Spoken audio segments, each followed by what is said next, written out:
பிரபாகரன் என் கூட தங்கியிருந்தார். நான் தான் பலருக்கு அறிமுகப்படுத்தி பலர் அது பிறகு என்னை சொல்றதே கிடையாது. தலைமை பொறுப்பில் இருந்தவர் கலைஞர் இருந்தாலும் கூட 2001 அவர் கை கட்டி போட்டு ஒரு ஸ்டாலின் பொறுப்பேற்றுக்கிட்டார். எனக்கு வைகோக்கரை பிடிக்காது, நான் உள்ளது உள்ளபடி பேசுறேன். எனக்கு இன்னைக்கு அவருக்கு பேச்சுவார்த்தை இல்லை, அது வேற விஷயம்.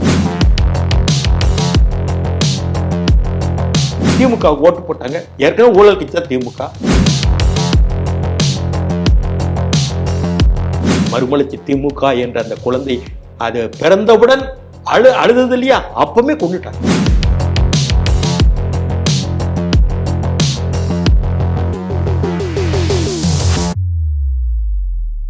இன்னைக்கு இன்றைய இளைஞர் தலைமுறைகளுக்கு ஒரு சின்ன குழப்பம் என்னன்னா, இப்போ தமிழக வெற்றி கழகம் அந்த மாநாட்டில் நடிகர் திரு விஜய் அவர்கள் திராவிடமும் தமிழ் தேசியமும் இரண்டு கண்கள்னு சொன்ன உடனே அது ஒரு வார்த்தை போரா மாறிட்டு இருக்கு. எங்களுக்கு இப்போ நான் திரு சுபவி அவர்களோட நான் பேட்டி எடுத்தேன், அவரு ரெண்டும் வெவ்வேறு தான் அப்படின்னாரு. உங்களுடைய நூல் வரிவு அகண்ட வாசிப்புக்குரியவர் நீங்க. இன்றைய இளைய தலைமைகளுக்கு இந்த திராவிடம் தமிழ் தேசிய குழப்பத்தை இவங்களுக்கு புரியலைங்க. தமிழ் தேசியமும் திராவிடம் ஒன்றுன்னு நானே கற்று எழுதியிருக்கேன் தினமணியில். அதை படிச்சுட்டு சுபவீரபாண்டியன் அப்போ நான் திமுக நல்லா எழுதியிருக்கீங்க, ரெண்டும் ஒன்று தான், மாற்று இல்லைன்னா என்கிட்டே அவர் சொன்னது உண்டு. அவர் மறந்துருக்கலாம், அறிவாளத்தில் பார்க்கும்போது சொன்னது உண்டு. இப்போ ரெண்டும் வித்தியாசம் இல்லைன்னு நான் சொல்ல வர்றது தெளிவாக புரிஞ்சுக்கிட்டு. தமிழ் தேசியம் என்பது மறைமலையடிகள் தமிழ்நாடு காங்கிரஸ் கமிட்டி தலைவராக இருந்த திருவி கல்யாண சுந்தரனார், நல்ல மேடை பேச்சாளர், எழுத்தாளர். இன்னைக்கு பாதி இளைஞருக்கு தெரியாது, மறைமலையடியும் தெரியாது. நாவலர் சோமசுந்தர பாரதி, சட்டம் படித்தவர், தமிழறிஞர். எங்களுடைய எட்டயபுரத்தில் முண்டாசு கவி பாரதி பிறந்த ஊரில் பிறந்தவர், எங்கள் மண்ணில் கரிசல் மண்ணில் பிறந்தவர். பிறகு பசுமலையில் மதுரை பசுமலையில் குடியேறினார். அவர் இந்திய எதிர்ப்பு அந்த காலத்தில் பண்ணார். இந்திய எதிர்ப்பு சர்வாதிகாரி, அப்போ தலைவருங்கிறது சர்வாதிகாரிம்பாங்க. அவர் தெற்கேருந்து மதுரையிலிருந்து பயணமாகி சென்னைக்கு வருகிறார். இந்திய எதிர்ப்பு பயணம், சென்னை கடற்கரையில் கூட்டம். மறைமலையடிகளுடைய புதல்வி நீலாம்பரி அம்மையார் பெரியாரை அழைக்கின்றார். அன்றைக்கு பெரியாரை ஈபிஐ ராமசாமி நாயக்கர் தான் போடுவாங்க. அவர் அழைக்கிறார், நான் வர்றம்மான்னு சொல்லி கூட்டத்துக்கு. அப்படித்தான் அவர் இந்திய எதிர்ப்பை பார்க்குறார் பெரியார். நாவலர் சோமசுந்தர பாரதி எல்லா இடத்துலையும் கூட்டங்கள் பேசி சென்னை கடற்கரையில் பேசுகிறார். அப்போ தான் பெரியாரில் பேசுகிறார். இப்போ இந்த 3 பேர் சொல்ல முக்கிய ஆளுமைகள், மறைமலையடிகள், திருவிக, சோமசுந்தர, இவங்க தமிழ் தேசியம். இந்தியா பல்வேறு தேசிய இனங்களுக்குன்னா அப்போ பிரிட்டிஷ்கார ஆட்சி சுதந்திரம் வாங்குகிற நேரம், இதெல்லாம் இடப்பட்ட 44 to 50 வரைக்கும், 52 வரைக்கும் இருக்கலாம் அந்த காலகட்டம். பிரிட்டிஷ்கார ஆட்சியில் இருக்கிறோம். பிறகு நாடு சுதந்திரம் பெறுது, இந்திய அரசியல் சாசனத்தை எழுதுகிறோம். நேரு பிரதமர் ஆயிட்டார். இந்த காலகட்டங்களில் இந்த தமிழ் தேசியம் மறைமலையடிகள் அதுக்கு முன்னாடி இறந்துடுறாருன்னு நினைக்கிறேன், என்னுடைய நினைவு. இப்படியா இருக்கும். இவர் தமிழ்நாடு காங்கிரஸ் கமிட்டி தலைவராக இருந்தார். யாரு? திருவிக்கா. சத்தியமூர்த்தி போல நாங்களாம் நடமாடின இடம். அண்ணன் நெடுமாறனும் இது அந்த காமராஜருக்கு உதவியாக அந்த சத்தியமூர்த்தி கவனை கட்டின ஆர்கேன்னு சொல்ல ராவணா கிருஷ்ணசாமி நாயுடு அவர் தான் கட்டினார். எல்லா வேலையும் அவர் தான் பார்த்தார். ஒரு நாள் கொத்தனார் வரலைனோட இவரே போய் தண்ணி ஊற்றுவார். அப்போ இரும்பு வாணி, புரியுதா? அந்த சத்தியமூர்த்தி போனில் திருவிக்கா படமும் இருக்கின்றது, சத்தியமூர்த்தி படமும் இருக்கின்றது, காமராஜர் படமும் இருக்கின்றது, கக்கன் படமும் இருக்கின்றது, சட்டநாத கரையாளர் படமும் இருக்கின்றது. இவங்க தியாகிகள். அந்த வரிசையில் செல்வ பெருந்தகை படமும் இனிமேல் இருக்கும். அவர் அந்த இப்படியான அரசியல் தமிழ்நாடு. இந்த அரசியலை நீங்கள் புரிஞ்சுக்கிடுங்க. இந்த அரசியல் என்ன செய்யும்? இப்படியான தமிழ் தேசியம் ஒரு கருத்தாக்கம் பண்ணுது. இந்தியாவை பொறுத்தவரை அன்றைக்கு பிரிட்டிஷ்கார ஆட்சியில் ஒரே நாடாக தான் இருந்தது.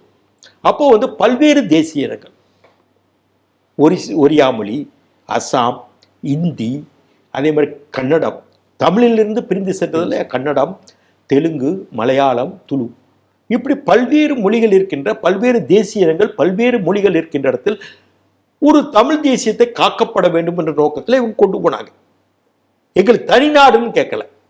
எங்களுடைய தேசிய இனம் பாதுகாக்கப்பட வேண்டும், இந்தி தேவையில்லாமல் திணிக்கக்கூடாதுன்னு தான் இவங்க கருத்து. புரிஞ்சுக்கிட்டீங்களா? இப்படியா இருக்கும்போது அன்றைக்கு இதுதான் தமிழ் தேசியத்தின் விதை, அன்றைய கருத்தாக்கம். இது இந்த தமிழ் தேசியம் என்னாச்சுன்னா ஈழத்துக்கும் இதையும் கம்பேர் பண்ணி வந்துட்டு இப்போ இருக்கிற நிலைக்கு ஈழத்தில் தந்தை செல்வா வட்டுக்கோட்டை தீர்மானத்தை கொண்டு வந்தார். இனிமேல் சிங்களரோடு வாழ முடியாது. சொல்லி பார்த்தோம், கேட்டு பார்த்தோம், தட்டி பார்த்தோம், போராடி பார்த்தோம், நம்முடைய கோரிக்கைகள் ஏற்கப்படவில்லை. எத்தனை ஒப்பந்தங்கள்? 9 ஒப்பந்தங்கள். சேனாநாயகா, கொத்தலவாலா, பண்டார் நாயகா என்று 9 ஒப்பந்தங்கள் பதிவிட்டும் நாமும் சம்மதித்தும் ஒப்பந்தத்தில் கையெழுத்தும் நம்முடைய உரிமைகள் காக்கப்படவில்லை. இந்த நிலையில் வட்டுக்கோட்டையில் கூடி இனிமேல் தனி வாழ்வுதான், சக வாழ்வு முடியாது, நமக்கென்று ஒரு தேசிய இனம், இந்த தேசிய இனத்துக்கு தனி நாடு வேண்டும், இனிமேல் சிங்களர்கள் தனியா இருக்கட்டும், நம்ம தனியா இருக்கட்டும் கொண்டு வந்தாங்க. இப்போ சமீப காலமாக ஒன்று பேசப்பட்ட இலங்கையில் ஒரு நாடு 2 தேசியம். இது அங்க இருக்க மைய கருத்துக்கு அது ரைட்டு, தமிழ் தேசியம். இங்க நமக்கு உத்தரப்பிரதேசத்தில் இருக்கவனுக்கும் தமிழ்நாட்டில் இருக்கும் உரிமைகள் ஒன்று போலதான் இருக்கு, மறுக்கலை. சொல்றது வழங்குதான். இலங்கை நிலைமை அந்த இலங்கை பிரச்சனை 83 பிறகு எங்களுக்கு தனிநாடு வேணும், நான் தமிழ் தேசியம்னா தமிழ்நாடியா தனித்தமிழ்நாடுன்னு பேசுறேன். அந்த மறைமலடிகளும் திருவிக்காவும் நாவலர் பாரதியும் சொன்னது கருத்து தமிழ் தேசியம் வேற, எங்களுடைய பாதுகாப்பு எங்க தேசியனம். இவங்க தனிநாடு கேட்குறாங்க. இப்போ சமீபத்தில் தமிழ் தேசியம் தனிநாடு கேட்குறதா எங்களுக்கு கோரிக்கைங்கிறாங்க. அது இனிமேல் சாத்தியப்படாது. உலகமயமாக்கல், தாராளமயமாக்கல், உலகமே ஒன்று, குளோபல் வில்லேஜ், ஒரு பூமி பந்தே ஒரு கிராமம். இன்னும் நம்ம அமெரிக்காவில் மார்க்கெட் கிராமத்தில் வேலை பார்க்குறாங்க, டெல்லியில் வேலை, இப்படி ஒரு தாராளமயமாக்கல், சர்வதேசமாக்கல் வந்துருச்சு. இனிமே அதுக்கு சாத்தியக்கூறல. இவ்வளவு காரண காரியங்கள் இருந்தும் ஈழத்தில் தனிநாடு தந்தை செல்வா காலத்திலிருந்து போராடி, ஆயுத குழுக்கள் பிரபாகரன் காலத்தில் வரைக்கும் போராடி அதுக்கான சூழல் இன்னைக்கு தனிநாடுக்கு அமையல. கடைசியாக இராணுவ போராட்டத்தில் இராணுவத்தில் இது தனிநாடு இந்திரா காந்தி வங்கதேசம் பெற்றார்கள் 71. அதற்கு பிறகு சூடானும் செக்கோஸ்லோவாக்கியாவும் டைவர்ஸ், மியூச்சுவல் கன்சர்ன் டைவர்ஸ் பண்ணுவாங்களே, எனக்கு விருப்பம் உங்களோட சேர்ந்து வாழ, இன்னும் 6 மாதம் டைவர்ஸ் ஆகும் இல்லையா ஃபேமிலி கோர்ட்டில், அது மாதிரி இவங்க பலரசம் முடிச்சுட்டு மேஜையில் பலரசம் செஞ்சு நான் பிரிகிறேன், நீ பிரிய, நீ நல்லா இரு, நான் நல்லா இருக்கேன், அப்படியே சூடான், தெற்கு சூடான் முடிச்சது. அதற்கு பிறகு போராடி பெற்ற நாடுகள்ங்கிறது ஒன்றும் பெருசாக இல்லை. இன்னிட்டு கிழக்கு தைமூரோ அந்த இதில் கனடாவில் பிரெஞ்சு மொழி பேசுகிறவங்களோ அப்படி பல சிக்கல்கள் இன்னும் இருக்குது. உலகளவில் பல்வேறு நாட்டுக்கு சிக்கல் இருக்குது, அந்த இனச்சிக்கல்கள். ஆனால் தனிநாடு வாங்க முடியல. இறுதியாக பெற்றது இந்திரா காந்தியுடைய காலத்தில் 71 வங்கதேசம் பட்டம். இது தமிழ் தேசியம். பிறகு திராவிடத்துக்கு வர, திராவிடம் எப்போ காயின் ஆச்சுன்னா, அதுக்கு முன்னாடி பிட்டி தியாகராயர், நாயர், நடேசனார் தமிழர், தியாகராயர் தெலுங்கர், நாயர் மலையாளி, இவங்க அமைத்துதான் சவுத் இந்தியன் லிபரல், தென்னிந்திய நல உரிமை சங்கம் அமைப்பு சங்கம். பிறகு அது என்ன ஆச்சுன்னா ஜஸ்டிஸ் பார்ட்டி, நீதி கட்சி ஆச்சு. அப்போ திராவிடங்கிற பதம் வரல. பிறகு பெரியார் பிரிஞ்சு வந்தோம், திராவிட கழகம்னு அமைச்சாங்க. அன்னைக்கு என்ன சூழல்னா, பெரியார் காலத்திலையும் அண்ணா திராவிட கழகத்தை பிரிஞ்சு திமுக ராபின்சன் காலத்தில் பிரிஞ்சது காரணம் என்னன்னா, அன்றைக்கு சென்னை ராஜதானினா குமாரசாமி ராஜா, ஓமந்தூர் ராமசாமி ரெட்டியார், ராஜாஜி வரைக்கும், அன்னைக்கு ஆந்திரா வரைக்கும் ஒரே சென்னை ராஜதானியாக இருக்குது. இன்னைக்கு ஸ்ரீகாக்குளம் ஆந்திராவில் இருக்கு, ஒரிசா எல்லை, அதில் துவங்கி நம்ம வள்ளியூர், திருநெல்வேலி வள்ளியூர், கன்னியாகுமரி மாவட்டம் நம்மோட இல்லை. அதே மாதிரி திருநெல்வேலி செங்கோட்டை நம்மோட இல்லை. திருநெல்வேலி மாவட்டம், தென்காசி மாவட்டம் செங்கோட்டை அது நம்மோட இல்லை. அதில் திருவாங்கூர் சமஸ்தானம் அதை கரையாளர் போனார். அங்கே கன்னியாகுமரி இணைக்கன்னு சொல்லி பிஎஸ் மணியும் நேசமணி, குஞ்சன் நாடார், ரசாக் போட்டு போறானுங்க. இது தென்காசி செங்கோட்டை பக்கம் தென்காசி சட்நாத கரையாளர், காங்கிரஸ் கரையாளர் போறானுங்க. அதே மாதிரி தேவிகுளம் பெருமேடு நம்மோட இருந்தது கேரளாவில். அதே மாதிரி மலபார், பாலக்காடு, அட்டப்பாடின்னு பிரச்சனை இல்லையா தமிழர் பேசும்போது. இப்போ தேவிகுளம் பெருமேடுல 6 கிராமம் தான் மலையாளி கிராமம், மீதி கிராமங்கள் தேவிகுளம் பெருமேடு தமிழர்கள். அதே மாதிரி தென் கர்நாடகத்தில் கொல்லேகால், குப்பம், கோலார், தங்கவயல், கொடகு பகுதியில் கொஞ்சம் காவேரி அதுலேயே தலைக்காவேரி பக்கத்துல இருந்து சில பகுதியெல்லாம் நம்மோட இருந்தது சென்னை ராஜ்தானியில். அதே மாதிரி ஆந்திரா, இன்னைக்குள்ள ஆந்திர பிரதேசம், தெலுங்கானா இல்லை, அது வந்து இவர்கிட்ட நிஜாம் கிட்ட இருந்தது. இப்படிப்பட்ட நிலையில் அன்றைக்கு பெரியாரும் அண்ணாவும் ஆரைக்கும் போது அது ஒரு பிரதேசமாக இருந்தது. எப்படின்னா தெலுங்கு பேசுகிறவங்க, அதே மாதிரி கன்னடம் பேசுகிறவங்க, துளு பேசுகிறவங்க, மலையாளம் பேசுகிறவங்க, தமிழ் மொழியில தான் அந்த மொழிகள் போச்சு. அப்படி இருக்கும்போது அண்ணா அன்னைக்கு வந்து திராவிடம் இந்த பேர் எடுக்கணும், ஒரு கூட்டுறவு முயற்சியில் எல்லா மாநிலங்களும் தமிழ் மொழியிலிருந்து பிரிந்து சென்ற மொழிகள்லாம் சேர்ந்த சென்னை ராஜதானியாக இருக்கின்றது. அப்படி இருக்கும்போது இதை ஒரு ஆட்சியை எடுத்து போராடும் போது இந்த பிரதேசங்களுக்கு உட்பட்ட பகுதிகளுக்கு கொண்டுதான் நாம் போராட வேண்டும். அப்படி போராடினால்தான் வெற்றி பெற முடியும், எல்லாருடைய ஒத்துழைப்பு வேண்டும் என்கிறனால்தான் பொப்ளி அரசு, பனகல் அரசுலாம் நீதி கட்சியில் இருந்தாங்க. புரியுதா உங்களுக்கு? அதே மாதிரி கர்நாடகத்தில் ஒரு சில ஆட்கள் இருந்தாங்க, கேரளாவிலையும் ஒரு சில ஆட்கள் நாயர். அப்படிதான் அந்த திராவிடம் அன்னைக்கு மோல்டாச்சு.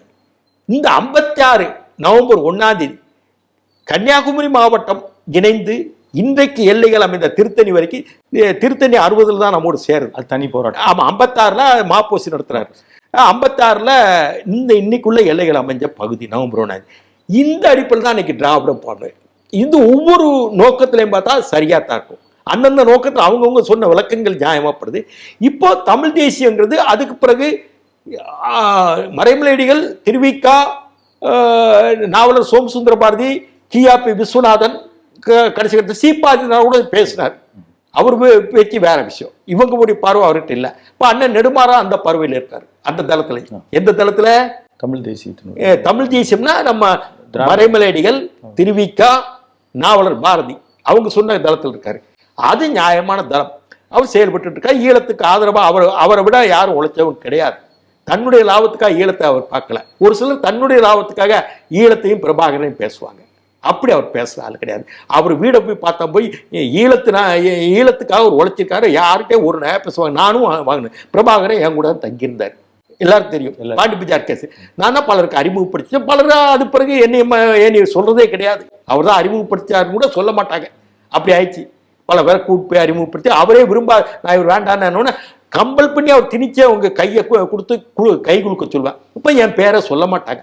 இப்படியாக இருக்கும்பொழுது அப்போ சொன்ன பிறகு கொஞ்சம் திராவிடம் என்றால் என்ன, தமிழ் தேசியம் என்றால் என்ன, அன்னைக்கு தமிழ் தேசியம் வந்த வேற, இன்னைக்குள்ள தமிழ் தேசியம் இவங்க பேசுறது வேற. திராவிடம் அன்னைக்கு அவசியம் காரணமாக, சூழ்நிலையின் காரணமாக, நிலவியல் யாப்பு என்ற காரணமாக அந்த திராவிடத்தை அண்ணா பயன்படுத்தினார், பெரியார் பயன்படுத்தினார். நான் சொல்றது விளங்குதா? இப்போ விரிவாக நான் சொல்லிட்டேன் இல்லையா? இந்த மாதிரி கருத்து இதுதான் அதுக்கு இன்னும் பேசணும்னா அது 5 மணி நேரம் பேசலாம். நடிகர் திரு விஜய் அவர்களுடைய தமிழக வெற்றி கழகம் அந்த நடவடிக்கைகளை குறித்து உங்களுடைய குரல் கொஞ்சம் ஆதரவாக தெரிகிறது. அந்த கட்சியினுடைய முன்னெடுப்புகளை நீங்கள் எப்படி பார்க்குறீங்க? தமிழ்நாட்டில் ஒரு மாற்று அரசியல் வேண்டும்னு எதிர்பார்த்தோம். 91 பிறகு ஆட்சிக்கு வந்தவங்க யாருமே சரியில்லை. தலைமை பொறுப்பில் இருந்தவர் கலைஞர் இருந்தாலும் கூட 2001 அவர் கை கட்டி போட்டு ஒரு ஸ்டாலின் பொறுப்பேற்றுக்கிட்டார். 2001 மதிமுகவில் நான் முக்கிய பொறுப்பில் இருந்தேன். நான் தான் 21 தொகுதிகள் நானும் வைகோ, கண்ணப்பன் இவங்கெல்லாம் போய் முடிச்சுட்டு வந்தோம். கடைசியில் அவர் வெட்டிட்டு போயிட்டார். 21 தொகுதி கையெழுத்து போட்டு வைகோ 2001 வெட்டிட்டு போயிட்டார். அப்போ ஜாதி கட்சிகளை அதிகமாக சேர்த்தார். கண்ணப்பன் இப்போ அமைச்சராக இருக்கார் திமுகவில், அவர் யாதவர் சங்கம் இதாக இருந்தார். அப்புறம் சண்முகம் உங்களுக்கு தெரியும் இல்லையா, முதலியார் சங்கம், இப்படி ஜாதி கட்சியில் சேர்த்தார், அரசியல் கட்சியில் சேர்க்கல. முரசொலி மாறனோட கோவிச்சிட்டு போய் கலைஞரோட 1 மாதம் பேசலை. அன்னிலிருந்து ஸ்டாலின் திமுகவினுடைய தேர்தல் பணிகளை செய்கிறார். உங்களுக்கு புரியுதா? அப்படி 2001 தோத்து போச்சு. 2006 எப்படி ஜெயிச்சேன்னா, 2001 ஜெயலலிதா ஆட்சியில் இருந்தாங்களே, நள்ளிரவு கைது, கலைஞர் கைது, பல்வேறு ஊழல்கள், பல்வேறு வழக்குகள், டான்சி வழக்கு அதிலெல்லாம் மாட்டிக்கிட்டாங்க. 91 to 96 வரைக்கும் செஞ்ச தப்புகள். அதனால் அந்த நேரத்தில் வலுவான கூட்டணியை கலைஞர் அமைச்சார். அதனால் வெற்றி பெற்றது யார்? திமுக. அதுக்கு பிறகு 10 வருஷம் ஆட்சிக்கு வர முடியலை. நான் 2001 சொல்கிறேன். இன்னும் கொஞ்சம் பின்னாடி போனால் அவங்களுக்கு தெரியும். 67 அண்ணா உயிரோடு இருக்கிறார். அண்ணா உயிரோடு இருக்கார். உயிரோடு இருக்கும்போதே அண்ணாவோட ராஜாஜியின் சுதந்திரா கட்சி நட்சத்திர சின்னம், நம்ம மூக்கையாத்த அவருடைய ஃபார்வர்ட் பிளாக் சிங்கமா, சிங்கம் தானே, சிங்க சின்னம். அதுக்கடுத்து சிபிஎம் பி ராமமூர்த்தியுடைய அருவாள் சுத்தியர் நட்சத்திரம். அதற்கு பிறகு காயிதே மில்லத் சாஹிப்புடைய முஸ்லீம் லீக், பிறகு மாப்போசியுடைய தமிழரசு கழகம். இங்கே வடக்கு பகுதியில் இருந்த மாப்போசியும் தமிழ் தேசியம் பேசியவர். அவருடைய பார்வை விசால பார்வை. இன்னைக்கு பேசுறவங்க பார்வை வேற, அது வேற. அவர் வந்து அந்த அண்ணன் நெடுமாறன் பார்வையில் தான் இருந்தார். மறைமலடிகள் அந்த பார்வை, அது சொல்ல மறந்துட்டேன். இப்படி இருக்கும் பொழுது வலுவான கூட்டணி. அது மாதிரி சோசியலிஸ்டுகள், பிரஜா சோசியலிஸ்ட், சம்யுக்த சோசியலிஸ்ட், ஜெயபிரகாஷ் லோகியோ, குடிசை ஆலமர சின்னம். காங்கிரஸ் ரெட்டமாடு சின்னம். காங்கிரஸ் பிரியலை. இந்திரா காந்தியும் காமராஜர், நிஜலிங்கப்பா, எஸ்கே பாட்டீல், குப்தா, அதுல்யா கோஷ், பட்நாயக் அந்த சின்னத்தில் போட்டிக்கிட்டாங்க. இது பிரமாண்டமான கூட்டணி, ஸ்ட்ராங் கூட்டணி. அது தனியாக நின்னாங்க. அந்த நேரத்தில் உங்களுக்கு தெரியும், பக்தவத்தில் முதலமைச்சர் இந்திய எதிர்ப்பு போராட்டம் துப்பாக்கி சூடு நடந்தது, மாணவர்களை சுட்டு கொண்டார்.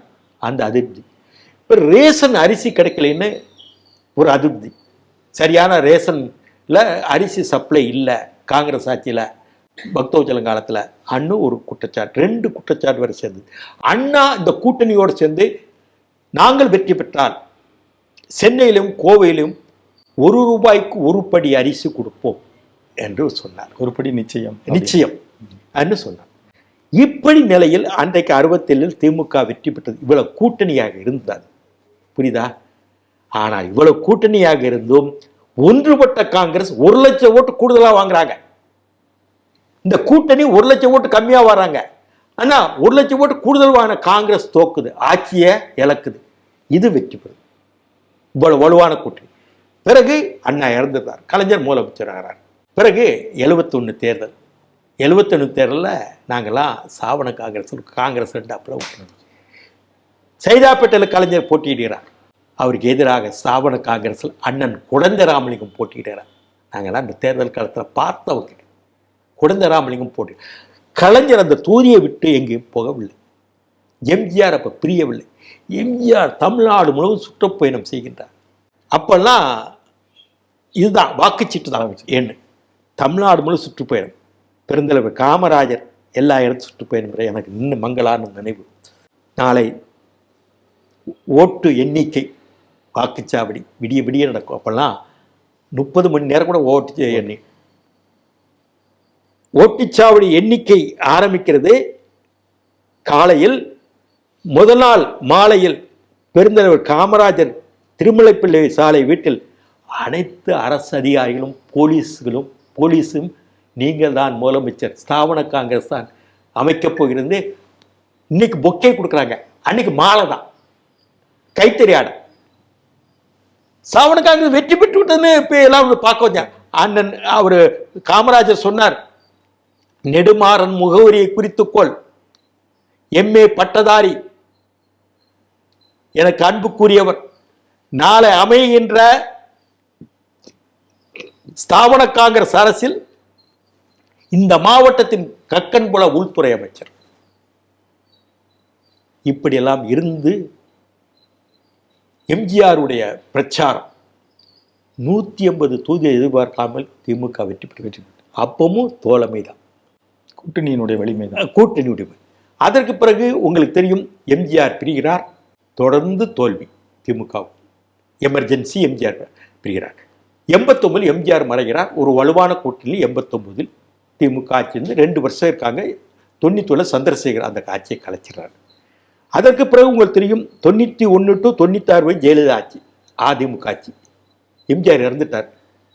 இந்த அம்மையார் செஞ்ச ஊழல்னால வலுவான கூட்டணி. அன்னைக்கு மதிமுக வேற பெஞ்சு போச்சு, உங்களுக்கு தெரியும். அது ஒரு ஓட்டு, அது வெற்றி பெற வேண்டிய இடைத்தேர்தலில் வெற்றி பெற வேண்டிய குழந்தை.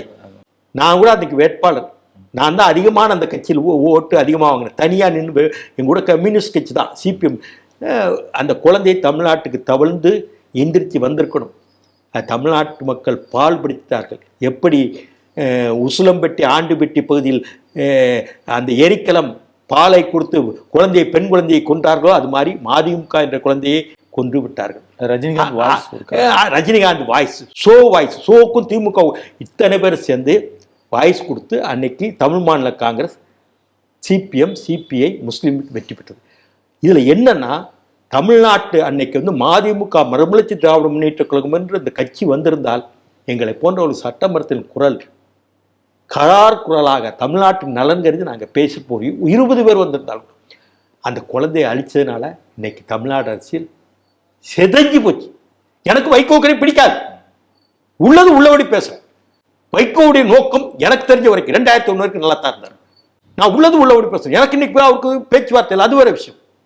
அன்றைக்கு அந்த குழந்தை வந்திருந்தால் இன்னைக்கு தமிழ்நாட்டில் இந்த சீரழிவு வந்திருக்காது. மறுமலர்ச்சி திமுக என்ற அந்த குழந்தை எந்திரிக்க விடாமல் அது பிறந்தவுடன் அழுதது இல்லையா, அப்பவுமே கொண்டுட்டாங்க. அந்த சக்தி வந்திருந்தால் தமிழ்நாட்டின் வேறுபட்ட மாற்று அரசியல் அன்றைக்கு வரும். அன்றையிலிருந்து மாற்று அரசியலுக்காக நான் எதிர்பார்த்தேன். உங்களுக்கு புரியுதா? இதை விட தெளிவாக சொல்ல முடியாது. அப்படியாக இருக்கும் பொழுது உங்களுக்கு தெரியும் 2096 நாங்கள்லாம் இருந்தாலும் ஈஸியாக ஜெயிச்சாங்க. நான் மதிமுக 3வது அணி சிபிஎம் வலுவான கூட்டணி ஜெயிச்சாங்க. ஜெயலலிதா மேலே ஊழல் குற்றச்சாட்டு. அதுக்கப்புறம் 2001 தோக்குறாங்க. அந்த கட்டத்தில் கலைஞர் கைதி இதெல்லாம் நான் தான் கூட இருந்தேன். பிறகு உங்களுக்கு தெரியும் 2006 வலுவான கூட்டணி, ஜெயலலிதா மேலே வழக்குகள்லாம் வந்தது உங்களுக்கு தெரியும் அந்த நேரத்தில். அதனால் ஜெயிச்சாங்க. இப்பவும் 10 வருஷம் ஆட்சி இல்லை. இப்போ வலுவான கூட்டணியில் ஓட்டுக்கு காசு கொடுத்து ஜெயிச்சிருக்காங்க. இது ஒரு வெற்றின்னு சொல்ல முடியாது. அதுபோல் நடந்து முடிந்த நாடாளுமன்ற தேர்தல் என்ன, எடப்பாடி தலைமையில் தனி ஒரு ஒரு அணி, அது வந்து தேமுதிக இருந்ததுன்னு நினைக்கிறேன்.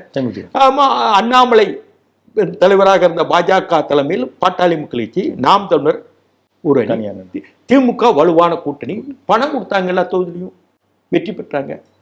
கூட்டணி உழவுதான் திமுக விட்டுக்கு தனிப்பட்ட வலுவில் எந்த காலம் அண்ணா பெரிய தலைவர் அறிஞர் அண்ணா காலத்திலிருந்தே வலுவான கூட்டத்தில் தான் திமுக விட்டுருக்கு. எம்ஜிஆர் அது வித்தியாசம், ஒரு சிலருக்கு தனியாக நின்று வெற்றி பெற்றார். சரி, கல்யாண சுந்தராவோட இருந்தார் ஆரம்ப கட்டத்தில் சிபி, அப்போ அதை வெற்றி பெற்றதெல்லாம் உண்டு. 2014 ஜெயலலிதாவும் எல்லாம் இரட்டலையில நின்னாங்க. ஆமாம் ஆமாம், அப்பவும் வலுவான கூட்டணி உண்டு. நீங்க இந்த அரசியல் களம் என்பது 91 நம்ம கணக்கில் எடுக்கவே கூடாது. 96 என்னைக்கு மதிமுக சாகடிச்சாங்களோ பிறந்த குழந்தையில, அதுலேருந்து நான் எனக்கு வைகோ பிடிக்காதுங்க, இன்னைக்கு பிடிக்காது. அன்னைக்கு அந்த கட்சியை நிறுவனம், நான் ஒரு நிறுவன தலைவர், ஒரு 10 பேரில் அந்த முதல் மினிட் கையெழுத்து போட்டோம். மதிமுக வைகோ, எல் கணேசன், கண்ணப்பன், செஞ்சி ராமச்சந்திரன், நான், டி.ஏ. லக்குமணன், முன்னாள் அமைச்சர் தங்கவேலு, ஈரோடு கணேசமூர்த்தி, இப்படி ஒரு 10 பேர் கையெழுத்து போட்டோம். அந்த நிறுவனம் முதல் கையெழுத்து போட்ட மினிட்ல நான் இன்னைக்கு இருக்கு, நான் கையெழுத்து போட்டது. அந்த நோட் புக்கை நான் தான் வாங்கிட்டு வந்தேன். அடையாறில் ஒரு இடத்துல அது பதிவு பண்ணோம் அந்த மினிட்டை.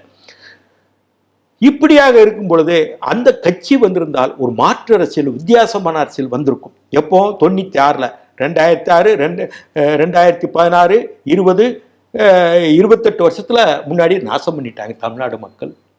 திமுக ஓட்டு போட்டாங்க. ஏற்கனவே ஊழல் கட்சியா திமுக. தமிழ்நாட்டு மக்கள் விழிப்புணர்வு வேணும்லங்க. அது இல்லாத வரைக்கும், நீங்க நல்ல அரசியல்வாதிகளை கொண்டாடாத வரைக்கும், நீங்க எல்லாம் குடியாரனையும் மதுக்கடையை திறந்து விட்டவங்களையும் கமிஷன், இவர் தான் சொன்னாரு கமிஷன் கரப்ஷன், இது இவர் தான் சொன்னாரு. இப்பவும் அதே கமிஷன் கரப்ஷன் நடந்துட்டு தானே இருக்கு. இவர் என்ன நீக்கிட்டாரா? எடப்பாடி ஆட்சி சொன்னார் இல்லையா, யாரோ ஒருத்தர் எழுதி கொடுக்குறது அது 3 இதை வந்து ஏற்ற இறக்கமாக சொன்னார் இல்லையா, அப்பவும் அதை நடக்கு. தமிழக வெற்றி கழகத்தை நோக்கி உங்களுடைய தொடர்ந்து உங்கள் பதிவுகள்லாம் பார்க்குறோம். அதனுடைய தலைவர் நடிகர் திரு விஜயை நீங்கள் சந்திச்சிங்களா, பேசுனீங்களா? அவர் தமிழக வெற்றி கழகத்தினுடைய தலைவர்களுடைய நடவடிக்கைகள் அடுத்தடுத்து என்னவாக இருக்கும் அப்படின்னு எங்களுக்கு சொல்ல முடியும்?